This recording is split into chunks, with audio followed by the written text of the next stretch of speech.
So that was just a quick introduction on sound check and what we do, and as well as the hardware that Listen offers as a company. So I want to talk a little bit about digital audio.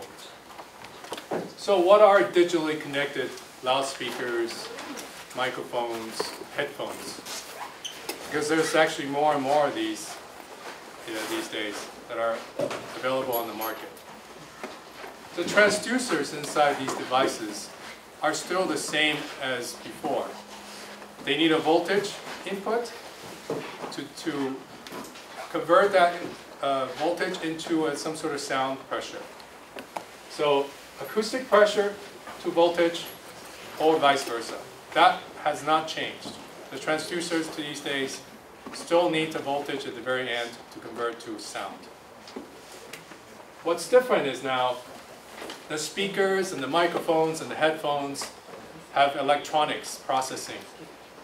So that means a lot of times you need a digital interface for that to work. The Bluetooth headphones have a digital interface because it's a Bluetooth protocol it needs to connect. Say MEMS microphone is also a digital interface. And these measurements, what we want to know about these transducers are still the same. We want to know about THD, we want to know about SPO, and we want to know about frequency response. So that is still all very much the same. So what's different? The actual interface. How does that digital interface connect? And also the units of measurement. Now we're not talking about dB/SPL. We're talking about full scale, dBFS. And that's also different. So let's just first talk about how the data is transferred between devices. So if you have an interface that's digital, how is the information conveyed through that digital stream? There are two kind of major methods we can look at. First one is what we call a Pcm. Stands for Pulse Code Modulation. And in a nutshell, for each sample that it has, you can convert that sample. It contains information that represents instantaneous amplitude of that signal. So that's Pcm. The other one is called Pdm, Pulse Density Modulation. That's the second method. Now this one is different. It's basically depending on the duration of the sample. It's just a 0 and 1 stream of data. But how long that 0 and 1 lasts represents the amplitude. So it's a different way of looking at it. And we'll look at the details a little more. So here's the Pcm description. Here are the individual samples of let's say just a regular sine wave signal here. At each sample, we know what the instantaneous amplitude is. So if you have a bandwidth requirement of, say, 20K, which is pretty standard, you need a sampling rate of 44.1. So Nyquist's limit says the bandwidth of the sampling rate is about half. It's a little less than 22K, but essentially it's half the sample rate. It's what you can expect out of this for your bandwidth. And the dynamic range, this is just a mathematical calculation here. It's 6.02 dB times the bit depth. So for a CD, example, a CD is 16 bits. The equation basically says the dynamic range of a CD is about 96 dB.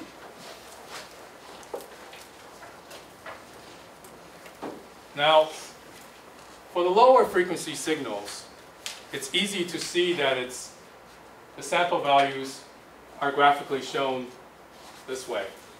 But for the higher frequency signal, relative to the sample rate, you need something called a sync interpolation to get the shape of the waveform.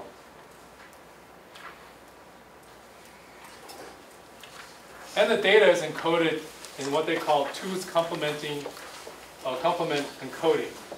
So the first bit of data is just plus or minus. So whether it's positive or negative. The second bit of data says, okay, is it more than 50% or less than 50% of the full scale? And the next one is 25%, and so on, so on, so on. So depending on how this is encoded, you know if it's positive or negative, you know what the amplitude is based on this stream here. In terms of relative to full scale, AES 17 has a definition that says the RMS amplitude of the sine wave whose peak value reaches the maximum digital code. There's some problems here because it's just defining RMS. So the time domain and the peak value, peak units, are not defined. And the square wave can reach more than full scale, 1.414 full scale. So without peak units, there is no definition for crest factor. So there's some issues with AES 17. Here's another way of looking at it. The maximum digital code is +1, -1. So the max RMS amplitude of the square wave is just 1 fs. And the RMS maximum amplitude is 0.707. So this one is actually quite easy to understand how peak and RMS values are explained or expressed. And also a crest factor can be calculated just as always. So the other method is what they call a PDM, pulse density modulation. It has a single bit quantizer, and it's operating at a very, very high sample rate, greater than 1 megahertz. Essentially, it's a multiple of the 44.1 sampling rate, is what this is using. And it has features like noise shaping that could move the noise from quantization outside the audible range. And it's originally started by basically a Sony technology. And its PDM is really the same as DSD, called Direct Stream Digital. So DSD and PDM are really the same thing. So depending on the duration of the signal, positive or negative, that will tell you what the amplitude is. So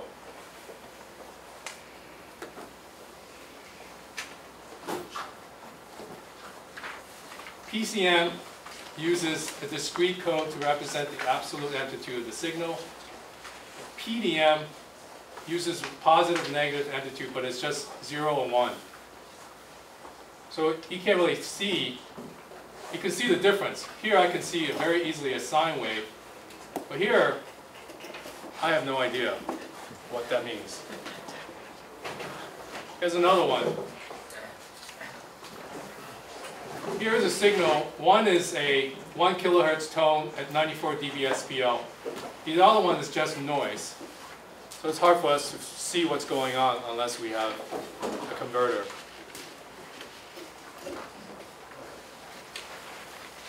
So here it's just the peak RMS and the RMS amplitude are just 1.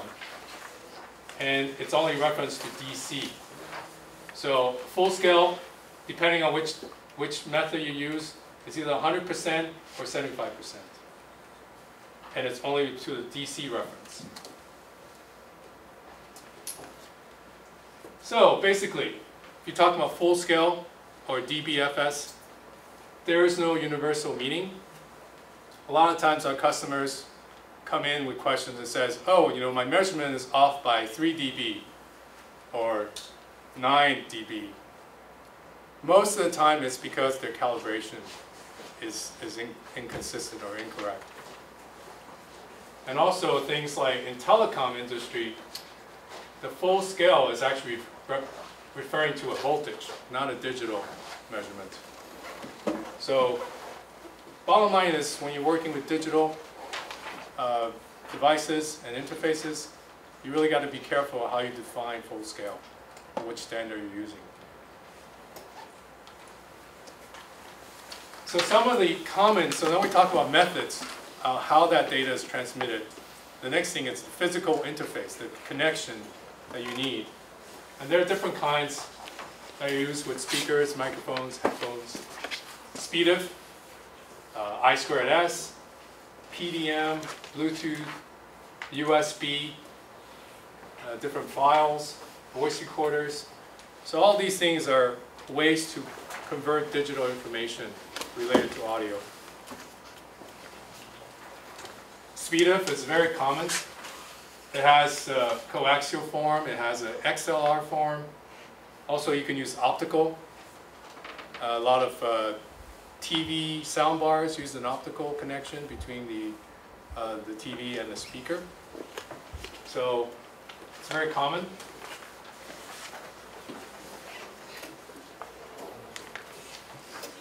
So it's a very well understood technology, and it's reliable. It's something that a lot of people use. However, if you have a very long cable, say, 100 meters, it's actually not too bad, not unreasonable for a BNC cable. But for things like an optical connection, there could be problems with the number of meters, the length, and also there could be interference like jitter. There could be problems with length and jitter. So the 75 ohm BNC is really the most reliable connection. And also you got to look at which cable to use for which sample rate. An I2S connection, it basically is a Philips technology, and it has a circuit board that transmits the timing, the clock, and also the data link. So I2S is also another connection, digital connection. So there are devices here that you have to look at the clock signal and also the data alignment.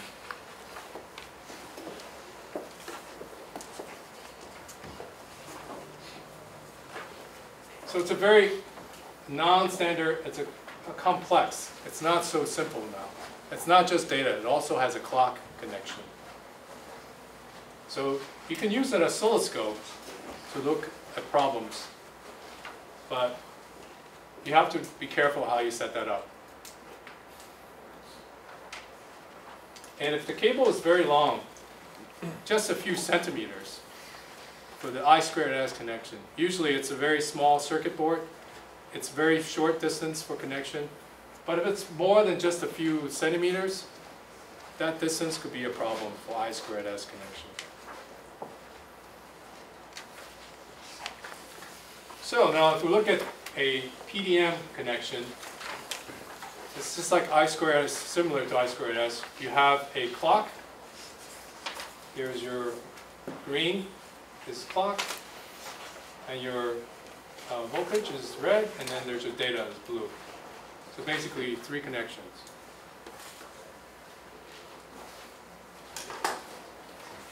So just like I2S, PDM is also very sensitive to the length of the connection. You could have problems if you have a long length or long distance between the connection. You have a very noisy connection, and also you have to look at the left and right channel and how that's set up. But if you add a line driver, it could help with the length of the connection.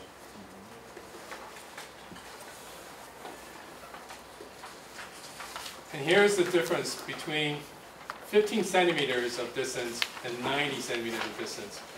You can see the data and the clock are not quite right. It's definitely corrupted. with the length being too long. So what is the maximum cable length? It's really depending on the sample rate, the capacitance, and the device drive capability. Here's another one that shows an excessive long cable could have a very high noise floor, and that is not going to help you with your measurements.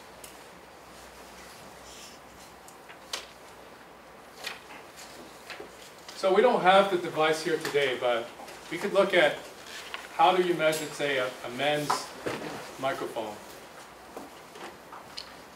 We have an interface called a DCC1448. It connects to a MEMS microphone, which then uses a USB to the computer, and this is where the sound check is located. And on the other side, there's a source speaker, which is then connected also to the sound check software. So this is just a standard measurement of, say, frequency response of the MEMS microphone. You have to use a calibrated speaker and a DCC1448 interface.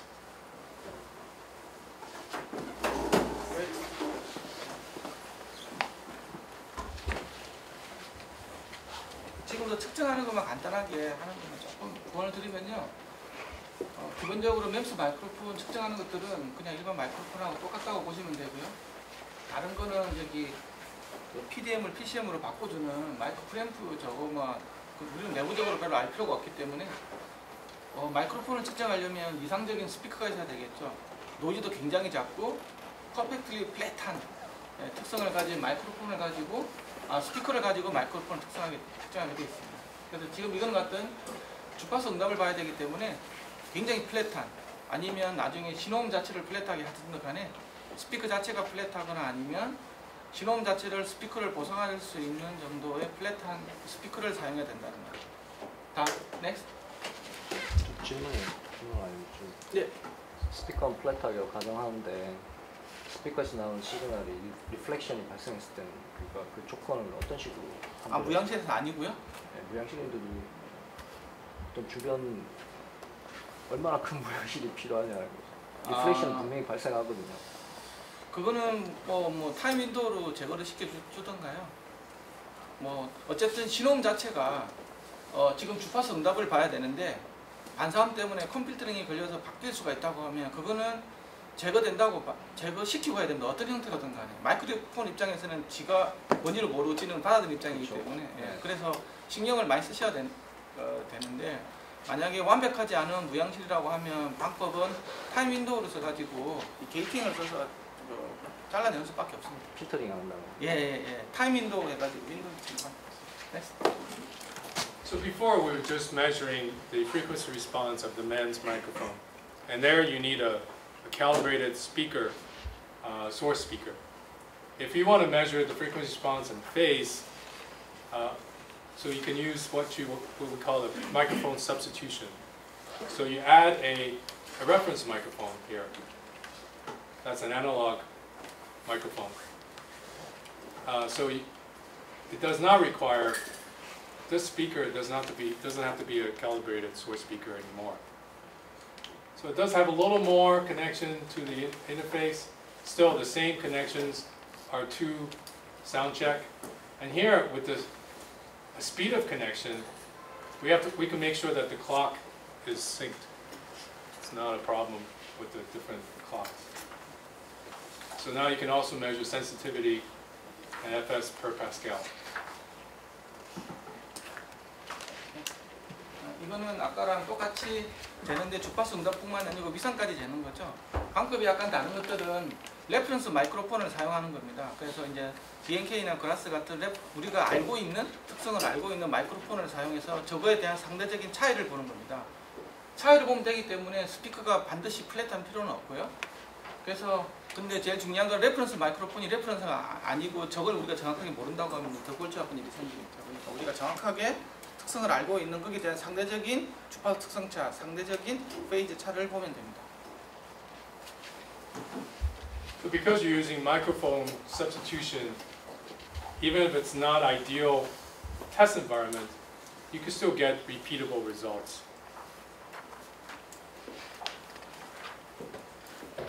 Now, there are now many products out there that have multiple microphones, MEMS microphones. Say, Amazon Echo has 6. So they need to figure out what's the phase between two microphones. And that's where we can also use the DCC.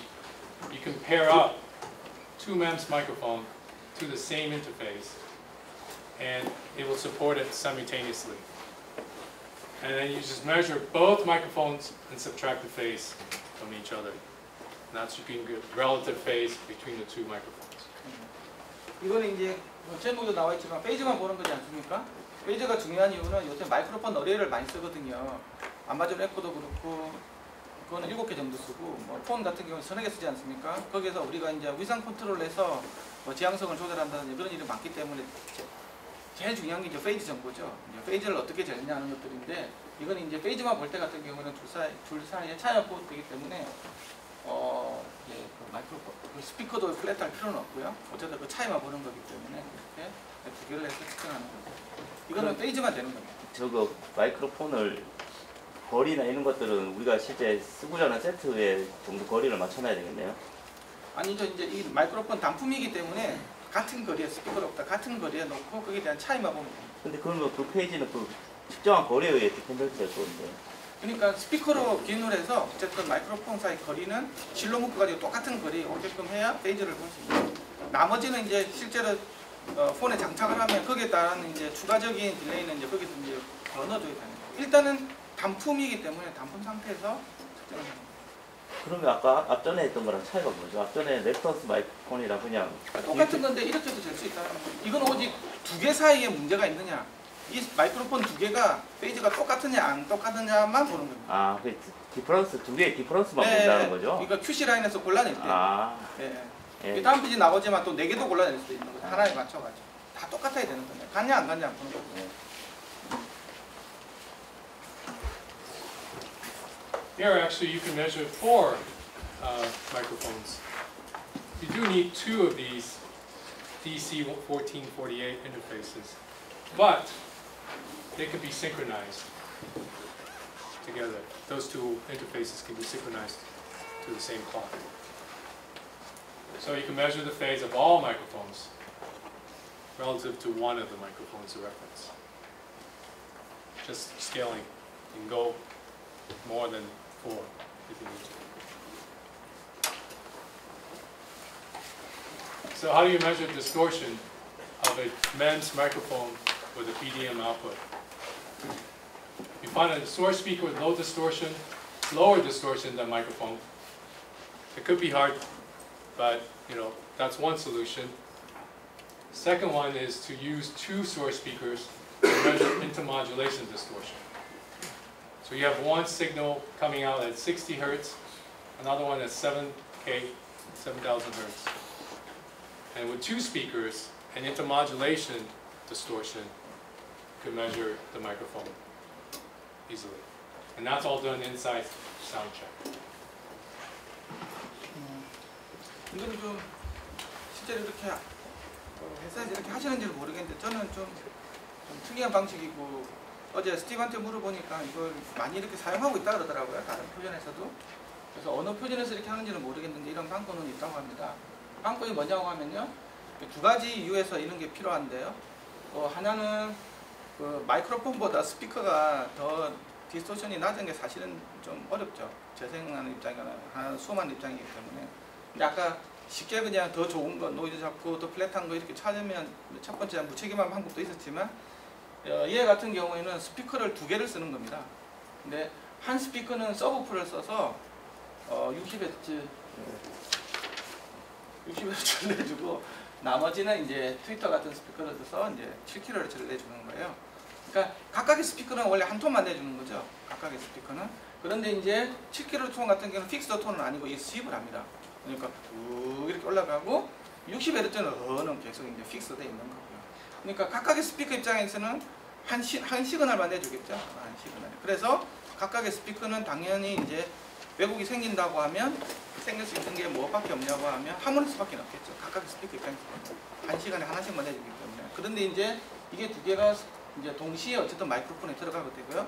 마이크로폰이 선형적이다 그러면 거기에 관련된 하모닉스만 나와야 되는데 만약에 마이크로폰이 문제가 있다고 하면 거기 또 이제 서로 이제 인터 모듈레이션 디스토션이 생기겠죠. IMD가 생길 수 있어요. 홈변조 왜곡이 생길 수 있다고. 그렇게 해서 나중에 저기 이제 측정된 시그널에서 홈 변조에 관련된 성분이 있다. 그거는 스피커 때문이 아니고 그거는 마이크로폰 때문이라고 우리가 유출할 수 있습니다. 그렇게 해서 재는 방법이라고 합니다. 그러면 저기 60이 만드는 하모닉이랑 7kg 만드는 하모닉 빼고 걔가 만든 홈 변조 왜곡만 본다는 거죠? 네. 그러니까 실온처리적으로 그러니까 네, 맞아요. 60을 어쩌면 120, 뭐 638, 642 이런 것들 오는 것들은 신호처리적으로 나중에 서브트랙 합니다. 그리고 또 밑에 있는 7kg 같은 만약에 7kg 했다고 하면 7kg에 관련된 724, 73, 22 이런 것들도 빼내고요. 그다음에 나머지가 생긴 것들은 생길 수 있는 가능성은 마이크로폰밖에 없었겠죠. 그래 그 양을 봐가지고 마이크로폰 성능을 측정한다는 거고 이러한 IMD 측정이 또 필요한 것들은 마이크로폰에서 우리가 THD 기반으로 만약에 측정을 했다 그러면 THD는 고주파 배음을 보지 않습니까? 고주파 배음의 문제가 뭐냐 그러면 고주파수를 볼 수가 없어요. 왜냐 그러면 샘플링 레이시 제한되기 때문에. 그래서 우리가 5차까지 정도 THD를 본다고 하면 만약에 48kg 샘플링이랬다 그러면 57, 35, 47, 28 한 5kg 정도밖에 못 보겠죠. 그렇죠? 5, 25니까 5, 25도 안 되겠다. 한 4kg 정도밖에 못 봅니다. 그 이상은 THD 양이 정확한 양이 아니겠죠. 그런 샘플링 레이시 지금 제한이 되어 있기 때문에 그 고주파수 10kg, 20kg 이런 거 보는 것 같은 경우는 이게 모든 게 다 마찬가지인데 나중에 헤드폰도 나오겠지만 그런 것들은 실제로는 현재로서는 나와 있는 기계로서는 고주파수에서의 비선형 왜곡은 볼 수가 없어요. 샘플링 레이시라고. 만약에 샘플링 레이시 382 정도 이렇게 되는 엄청난 그 장비가 있었다고 하면 또 볼 수 있을지 모르겠지만 어찌됐든 THD를 가지고 고주파 음질을 평가하는 것들은 거의 불가능하다고 보시면 되고 그렇게 해서 보면 또 굉장히 또 나중에 고주파수 SNR도 확보 안 되기 때문에 정말 조용한 또 공간이 필요하고 굉장히 문제점이 많습니다. 그런 거에 반해서 IMD 같은 경우는 홈변조 왜곡을 보기 때문에 그러니까 이게 우리가 20km 이내에서 이렇게 다 같이 들어온다라는 거죠. 이게 합차로 나오기 때문에. 그래서 이런 고주파수 영역을 볼 때는 IMD라든지 멀티톤 디스토션이라든지 나중에 소개할 non coherent 디스토션 같은 게 훨씬 더 유리합니다.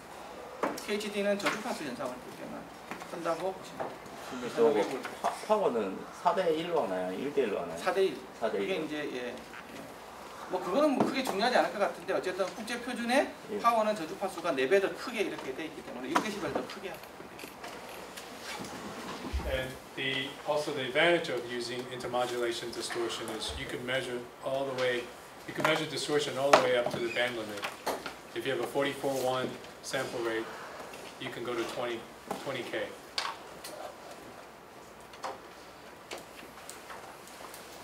So how do you measure the self noise of the MEMS microphone? This is a little more difficult because you have to test it in an isolated acoustic environment. So you need a nice box or space that is isolated, and it could be boxed inside a box. So example is a BK4232 inside another anechoic chamber. So it's not easy, but it could be done. Box inside a box. 지금 되게 뭐 이렇게 굉장히 차음이 잘 되는 그 박스 내 박스를 넣어가지고요. 그렇게 마이크로폰이 갖고 있는 자기 자체 노이즈겠죠, 그렇죠? 그걸 재는 거가 있는데 실제로 마이크로폰, MEMS 마이크로폰 그 노이즈가 굉장히 실제로는 크다 그러더라고요. 30에서 40dB 가까이 나오기 때문에 절반됐으면 다 들린다는 얘기죠. 그래서 실제로는 그게 굉장히 작은 사이즈의 다이프램을 사용하기 때문에 우리가 녹음실에서 생각을 하는 빅 사이즈 다이프램 같은 경우에 감도가 좋으니까 증폭을 많이 안 시켜도 되지만 지금 MEMS랑 이렇게 작은 사이즈의 다이프램 같은 경우에는 면적이 작아서 증폭률이 크기 때문에 굉장히 노이즈가 크고요. 이건 나중에 나오는데 나중에 이어폰 헤드폰 잴 때도 시리얼 커플에 들어가는 마이크로폰도 그게 한 20dB, 20dBA 정도, 24dBA 정도의 노이즈가 플로우가 생기거든요. 이제 그것도 굉장히 크죠. 그래서 조용한 데서 이렇게 헤드폰은 뭐 어쨌든 뭐 이런 걸 들어보면 실제로 다 들린다는 거예요. 아직까지 사람들이 듣고 있는 가청 한계 레벨 밑에의 어떤 이런 지금 그 마이크로폰 이런 것들은 현재 빅 다이어그램 외에는 아직 없다고 합니다. 그래서 이번에 뭐 나중에 이야기하겠지만 새로 나온 TME 커플러에도 새로 이번에 넣은 게 이제 로 노이즈라 그래가지고 이제 그런 것들을 재는 나중에 소개될 텐데 그런 이제 앰플리파이어 마이크로폰이 개발돼가지고 지금 앞으로 사용될 예정이라고 합니다. 생각보다는 되게 크기 때문에 아이솔레이션이 웬만큼만 돼도 다 보인다고 합니다. In fact, if you go to the IEC standard, they have a description on how to build a cast concrete test isolation chamber. So you can also measure some non-audio related characteristics. With this DCC 1448, you can vary the data input load. And you can use a long cable if you know what the capacitance is. Also, you can overlay a AC waveform on the DC supply, and you can use a DC power supply. So there are some other things that, or you can also use a DC connect, which is this thing here, a DC power supply, to measure the current draw of the MEMS microphone, along with the DCC 1448. So here's the DC connect. With the 1448, you can actually measure the current draw of the MEMS. So lots of things you can do with DCC. So in summary, with Pdm interface, it's a simple one that has a clock in and data out setup. And with two devices that are sharing the same data line, you're going to make sure the left and right is correctly set. And if its cable length is too long, it could increase your noise floor, but not really any other data problems, just your dynamic range. So that was a quick overview of kind of MEMS microphone and digital interfaces and how the actual physical interface works and how the method of digital audio works. Now we can talk a little bit about Bluetooth. And actually I will be doing a demonstration of a Bluetooth interface and measurement. And then after that, Steve will come on and do a demonstration of the latest iPhone connection, which is Lightning. Now, as many of you know, the iPhone 7 no longer has a 3.5 millimeter jack for the headphones. It's now all connected through the Lightning connector. And so we'll demonstrate how to measure those type of headphones. But first, let's talk about Bluetooth. Bluetooth, just a general overview very quickly. People, I'm sure, are aware of some of the details already. But for those who don't, it's really a low data rate and low power and pretty short distance digital wireless connection. And it was designed or initially built by Ericsson years ago for wireless communication. Now there's many different types of devices that use Bluetooth. For example, heart rate monitoring. If you're wearing one of those bands to measure how much exercise you're doing, it has communication capabilities for that type of data. But for us, we're really looking at the audio-related profiles. So all those different applications involve different profiles. The profiles that we're talking about here are just audio-related. So there's really three: A2DP, HFP, and HSP. A2DP is for music. So it has 20 to 20K bandwidth. That's the best quality music profile Bluetooth has to offer. HFP, HSP is really for phone, hands-free phone. So those are the profiles we'll be looking at today. And really, audio-related profiles have not changed since Bluetooth 2.0. So today, even though Bluetooth in general is 5.0, the audio is the same. So when you look at Bluetooth devices, you have to look at how it connects. So it's called pairing between two devices. And it could do it, first step is the inquiry. It has to find out who in the same area has the same Bluetooth connection to offer. So two devices, both Bluetooth, need to inquire about each other. And once they decide to connect, they have to exchange their capabilities. I can do profile this, I can do profile that. And for audio, both have to be capable of, say, HFP, HSP, or A2DP. And once they decide to connect, they have to exchange the link key. And once the link key, which is an encryption file, they will make that connection private, so no one else can join in. So when you inquire for connection, you could do it two ways. One is by name, and one is by address. So in a factory in China, you could have thousands of devices with the same name, but they all have a unique address. So you save a lot more time if you connect by address instead of name. You could save minutes, possibly. And here's a setup, what we call a Bluetooth headphone setup. We have the hats, which is right here, and the Bluetooth interface, BTC, right there. Here we have what we call an amp connect, which provides power to the source speaker and also power, the microphone power supply for the head's ears. But we don't have that today. We have a RME sound card because we want to make a high-res measurement later. So the sampling rate of the RME is higher, and that's what we need for a high-res measurement. So anyway, it's the same setup here as well as here in front. So I will show you real quickly how that works in soundcheck. Here we have a sequence. It's not really easy to see, but it's about 30 steps. And I can make 3 types of measurements in one sequence. First, I'm going to connect the device from the headphone to my interface, my Bluetooth interface, BTC.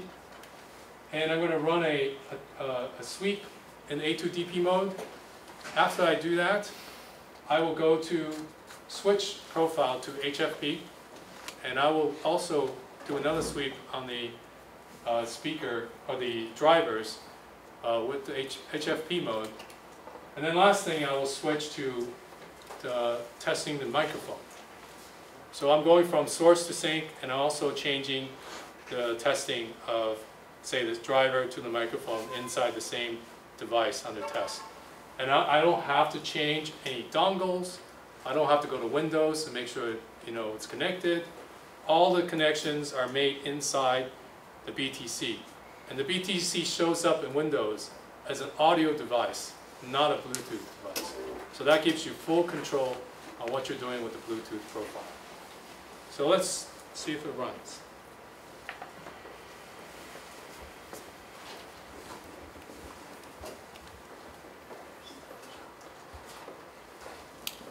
So I have these Bose headphones, and I'm putting it in pairing mode. So it's ready to pair, it says.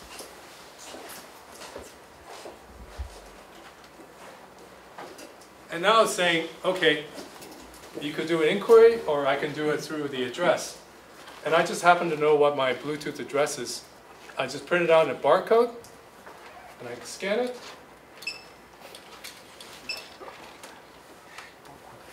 So the Bluetooth address is entered automatically into the test sequence. And now it's running through the sequence. It's connecting to the Bluetooth. I can see it's making that connection. And I already play the signal. And here's my first frequency response in A2DP mode. I know the frequency response. I know the THD, perceptual open buzz, and I know the tracking. So here's the frequency response in HFP mode, and my tracking, perceptual open buzz, THD, and sensitivity is on the bottom there. I have kind of funny microphone response here. We believe the device itself has problems, the microphone inside there. But you can see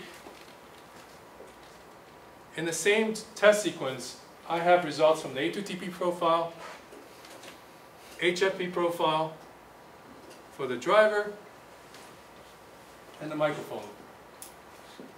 All in the same test sequence, all automated without having to switch dongles and make sure that I'm connected to your Bluetooth. So, any questions? So, which codec do you support? So the Bluetooth, the A2TP is SBC and aptX. Do you support PTX HD? Not yet. So AAC support? AAC is also not yet. Yes. It's in the works. Okay. So, and then HFP is MSBC and... So HFP profile case, do you support the MSBC? Yes. Yes, that is available. So you can do that by going to Soundcheck and deciding which profile you want to be set up to run. So now Steve will take over and continue on to the Lightning demonstration.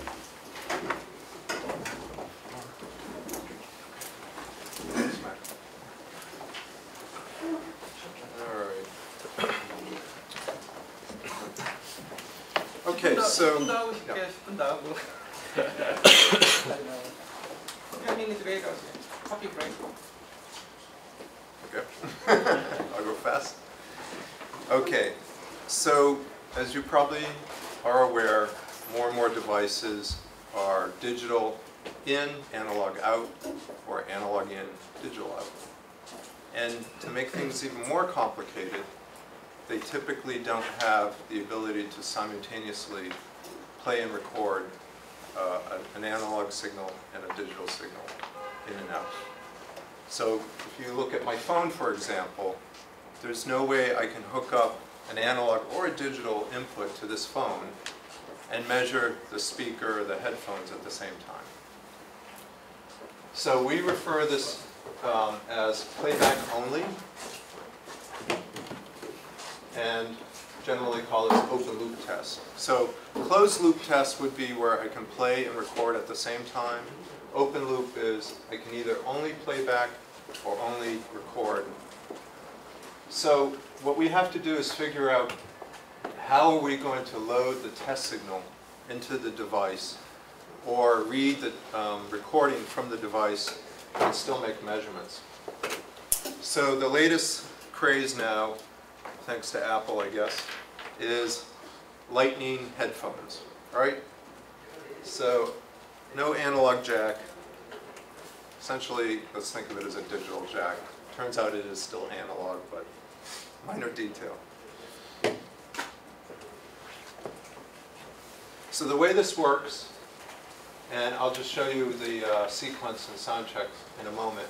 The key thing is I'm going to save my stimulus signal as a WAV file onto my phone. And in sound check, I'll show you that in a moment, but just so you can hear it, I've already done this. So I got my WAV file stored on my iPhone. I hit play. You hear there's a little tone trigger and then the sine sweep. So what I'm going to do is I'm going to plug my Lightning headphones in here. And I'm going to put them on hats.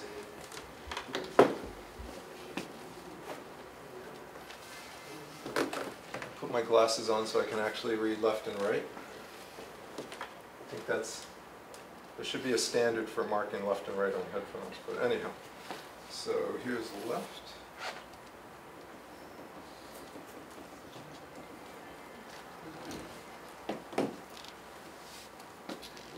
Here's right. You always got to remember when you're facing your head and torso emitter, it's the opposite. I can't tell you how many people get that backwards, including me. Okay, so here what we're going to do is we're going to set up a triggered record-only step. And then we have one other issue, and that is there is no master clock, no master digital clock, because I'm not using play and record on the same audio interface. I actually have to be concerned about what is the crystal clock on this device compared to the crystal clock on my sound card. Now, generally speaking, we know that that's probably going to be more accurate than this. So I'll show you how we're going to combine the two in a second.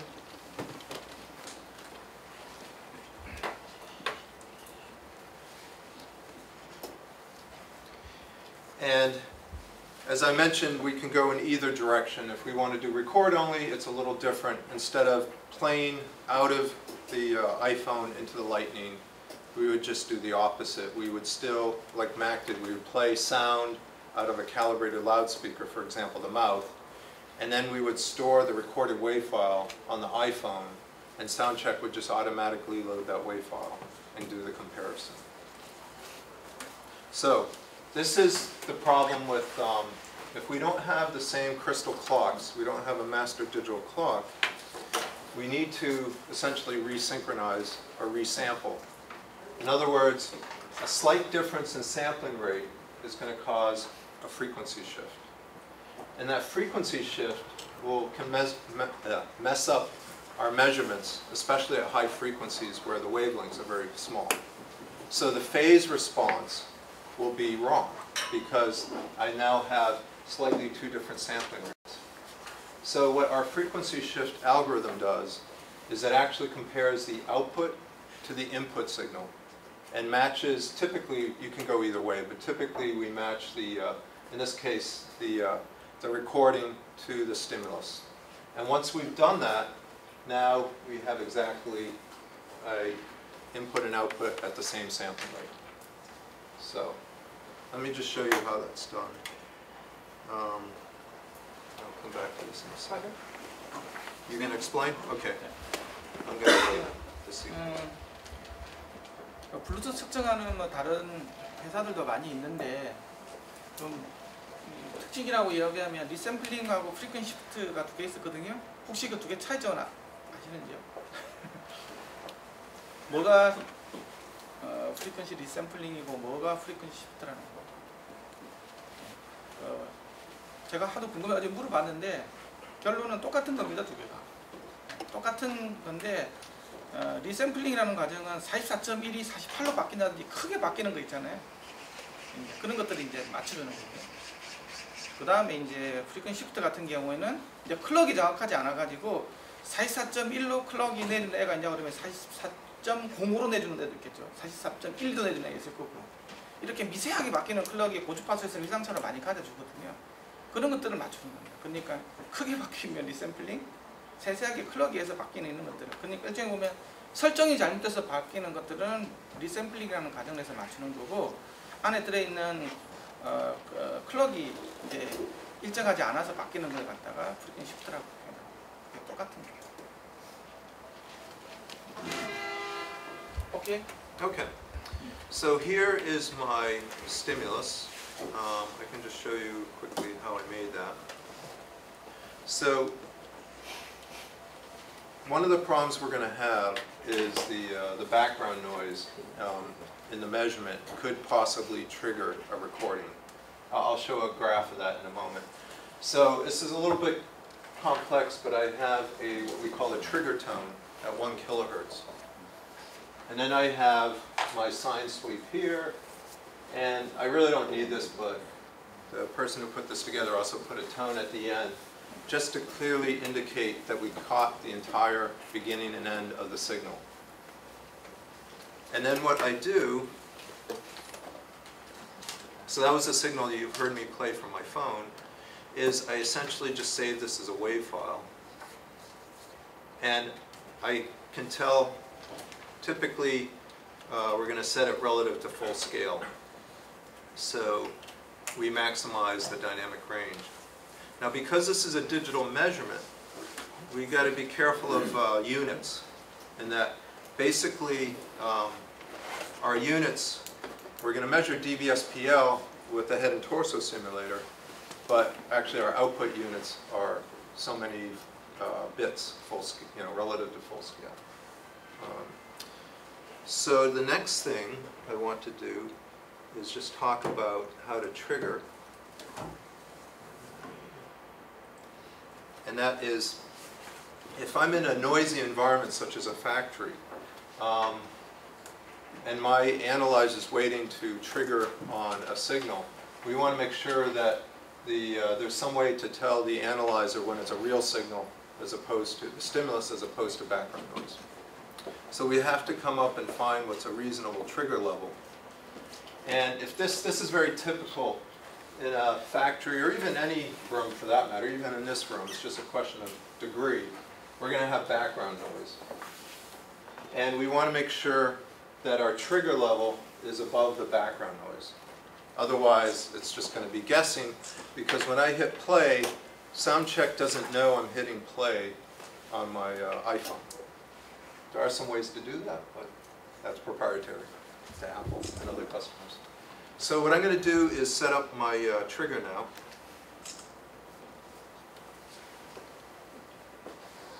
And it can be as simple as bringing an oscilloscope up. So now we have what's called free run. Let's make it a little bigger so you can see.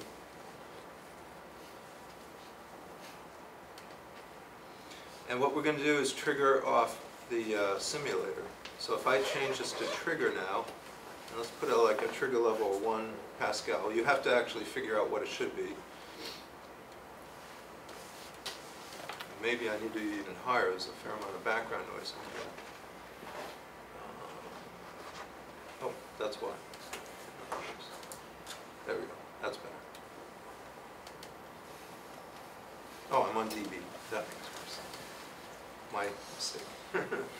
So, if I put this in what we call linear, start, you can see it's triggering, right? So, I don't want it to trigger at too low a level. If I put this too low, it may just trigger, if I'm talking loud. Oh, sorry, I forgot to start. So, if I'm talking, it's triggering, so that's no good. So basically, we can play around with this until we find out what is an appropriate level. And for this exercise, I've used 1 Pascal, which is 94 dB.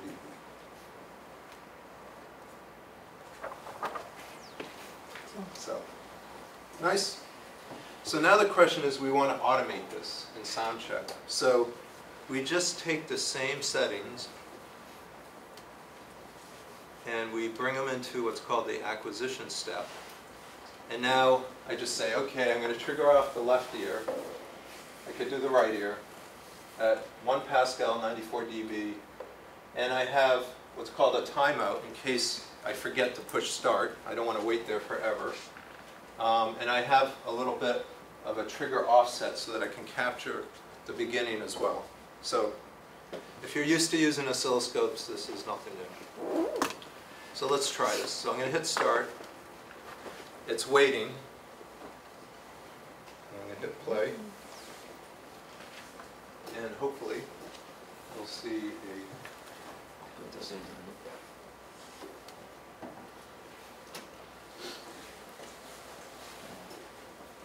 There we go. Beautiful, right? Work of art.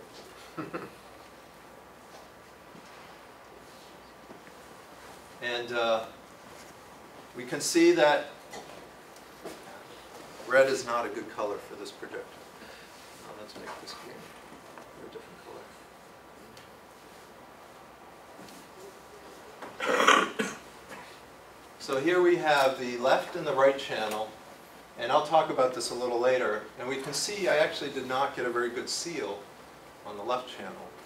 So if I were to probably do this again, which I won't, I'd make sure this is in there better. A little later we're going to talk about different couplers, ear couplers. And there's, Grass makes some new ear couplers which I think do a better job of getting a good seal. So that's typically why you have to use some other tools to set this. So I have the THD, left and right. I have the left and right, what we call tracking.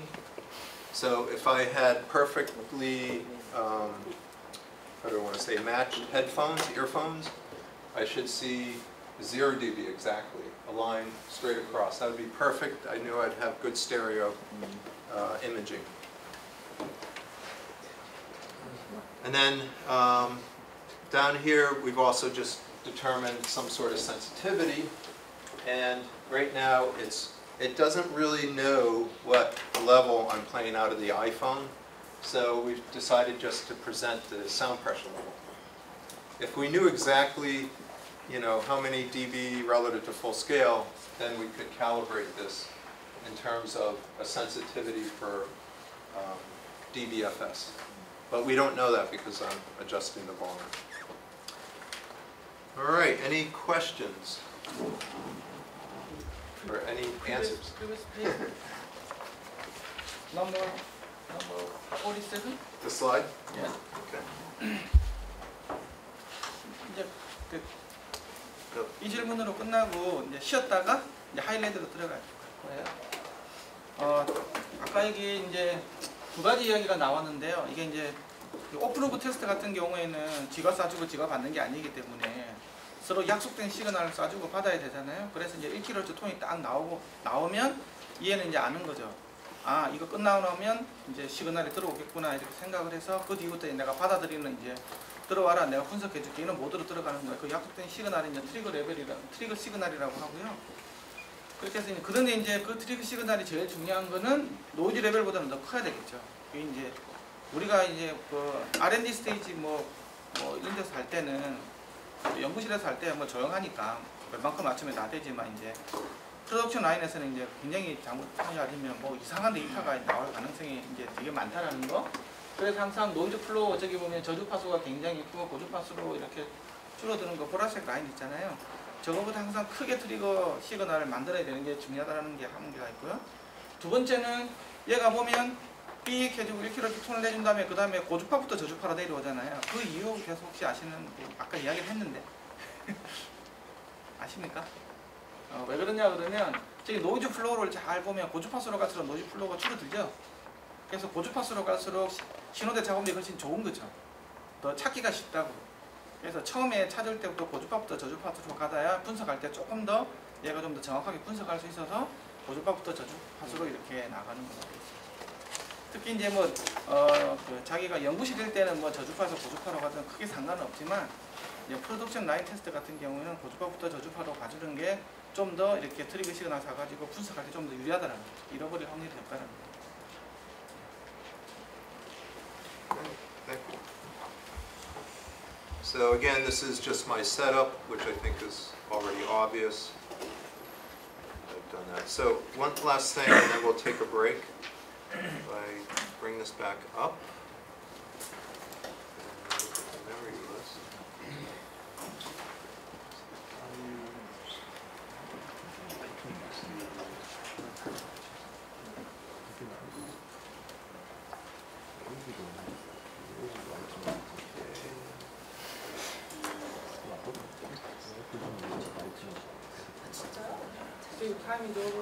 Oh, it is?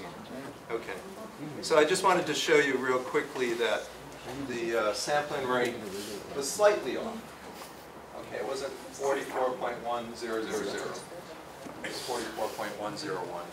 So that's not too horrible, but it really depends on the device. A lot of Bluetooth headsets, you'll see, you know, like 44.11, 44.09, and that definitely makes a big difference. Okay?